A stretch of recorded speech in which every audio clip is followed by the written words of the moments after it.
How's it going, everybody? Welcome to another edition of NoDQ&A video right here on youtube.com/NoDQCAW.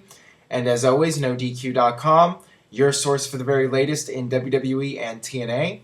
Let's not waste any more time. Let's get right down to your questions. Hey Aaron, massive fan of NoDQ&A video from the UK.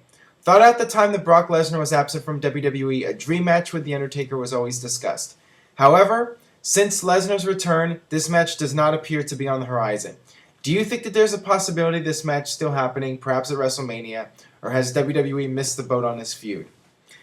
Right now, the WrestleMania card is not finalized, but it does seem like WWE is not going in the direction of a Brock Lesnar versus Undertaker match. The plan for WWE appears to be John Cena versus The Rock, CM Punk versus The Undertaker, and Brock Lesnar versus Triple H in a rematch from SummerSlam.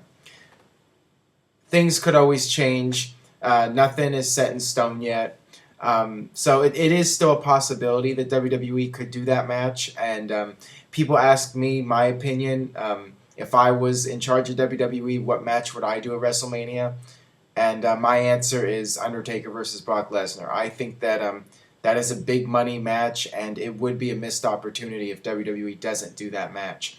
You look back a few years ago when Brock Lesnar lost the UFC title, and Undertaker was there at ringside, and the two of them had a stare down, and just that brief moment of them staring at each other, and the video went up on YouTube, it got millions of hits.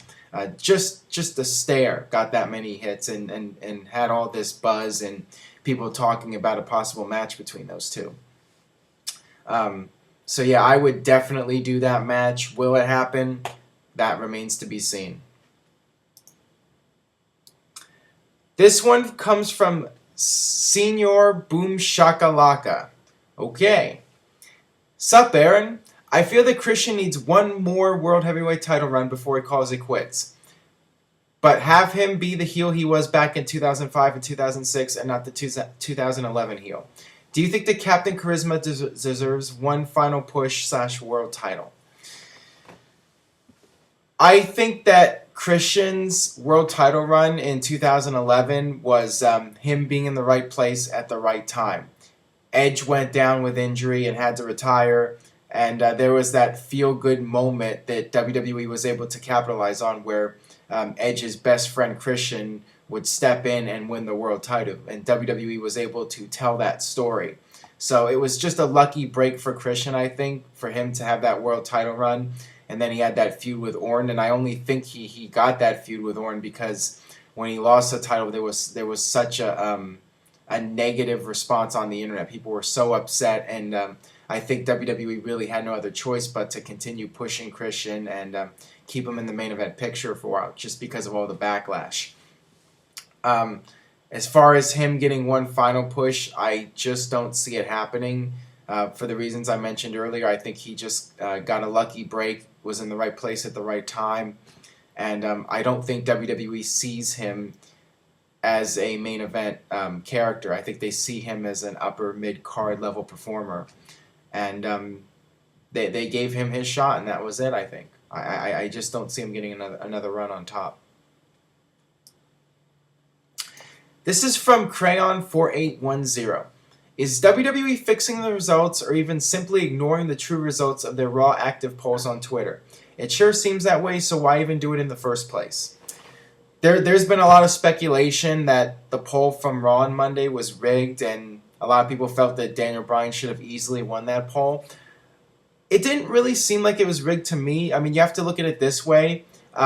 If you're an average fan watching Raw and you're voting in the poll, I could see a lot of people voting for Kane because they would want to see the big monster beat up CM Punk. I mean, why do you want to see the little Daniel Bryan guy against CM Punk? They want to see CM Punk get his ass kicked by the monster.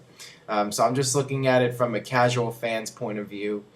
And, I mean, it was a close poll, too. I mean, it wasn't like Kane won in a landslide or anything. It was like 57-43, something like that. So I don't really think that the poll results were rigged. I mean, they could have been. I mean, there's no way to know for sure. And Daniel Bryan brought up how he had more hashtags than Kane or something like that on Twitter. But that really doesn't mean anything because a lot of the people on Twitter are going to be more of your hardcore fan base that would vote for Daniel Bryan. But you have to keep in mind that a lot of casual viewers are voting as well, and the casual viewers are going to outnumber the hardcore viewers. So it's very conceivable that Kane did get more votes, but then again, it could have been rigged. No way to know for sure. This one comes from bcruise16. Hey Aaron, who are your top 3 favorite technical wrestlers in WWE history in your opinion? My top 3 clearly would be Bret the Hitman Hart, Chris Benoit, and Kurt Angle. Those 3 guys, to me, are 3 wrestlers that made the wrestling business seem very real. When you watch those guys, there's no way to think that it's fake. I mean, they're just very convincing and believable. Everything that they do is flawless, and those 3 guys had some of the greatest technical matches in wrestling history. And those guys could have a good match with just about anybody. So they were 3 true ring generals and just great amateur wrestlers and a wide variety of moves that they could do and tremendous athletes. So those would be my 3 right there.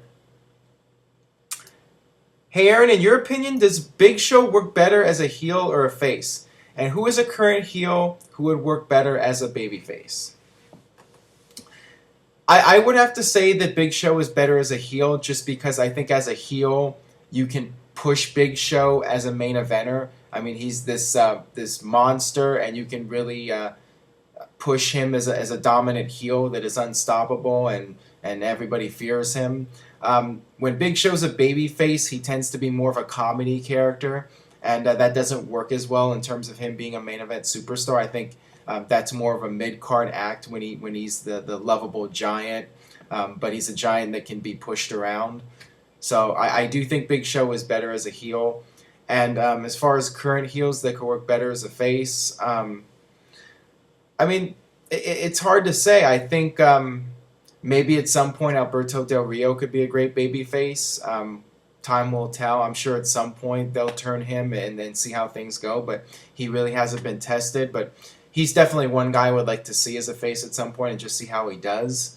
Not really sure who else. I mean, Dolph Ziggler could be a great face just because people are already cheering him as it is, and he's a heel, and he's just such a good performer in the ring that I think that he would be natural as a babyface. He just does a lot of flashy moves, and he has charisma and personality. So I think Dolph Ziggler would do really well as a babyface. This is from Arc49. Does Darren Young have what it takes to be a main eventer? He has the charisma and he has the look. Well, they could always just throw on a pair of jorts on him and give him 5 moves of doom, and I think he could be a main eventer. I mean, who knows? But seriously, I mean, he's got some potential, but as far as being a main eventer, I just don't see it. I just don't see it in him yet.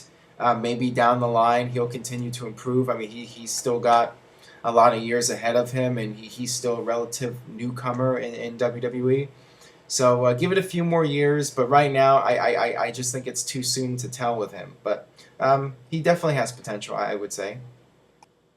Aaron, it's my opinion that 95% of Ryback's popularity is based on the fact that crowds like his "Feed Me More" chant. The chant cannot last forever, though, especially with his undefeated streak over. When the chant stops, will Ryback be yesterday's news? That is a good question. Will Ryback be a flavor of the month if and when the "Feed Me More" chants die down? There have been some chants that have stuck over the years. You look at Steve Austin's "What" chant, people are still chanting that to this day, and Ric Flair's "Woo." So it is possible that fans will continue to chant "Feed Me More," but there's really no way to know for sure. I mean, WWE's really been trying to hammer it into the minds of fans. They have it in Ryback's entrance music, and he says it constantly. But we'll see. Once WWE stops trying to get people to chant it, will they keep chanting it? That remains to be seen. But I do think that the audience has bought into Ryback as the real deal. You know, they see him as a badass and that he can take on anybody. and I think that will help Ryback stay popular for the months and maybe even years to come. What period in WWE do you feel had the best roster of mid-card talent? I would have to say 2000 because at the top you had The Rock and Triple H and Steve Austin, and when you look down the card, the mid card consisted of guys like Chris Jericho, Chris Benoit, Eddie Guerrero, and I feel that was a time when WWE was really strong in terms of their talent from opening match to main event. And that was just a great period in WWE, both in the ring and creatively. So yeah, I would say 2000 and 2001 as well, when WWE bought out WCW. All these guys came in from WCW, the Lance Storms and the Hurricane Helms, and the guys from ECW like Rob Van Dam. So WWE had a really strong roster from top to bottom. All right, that'll wrap it up for this edition of No DQ&A Video. Thanks as always for watching. Make sure you tell a friend on Facebook or Twitter. Spread the word about No DQ&A Video, and I'll see you next time for more.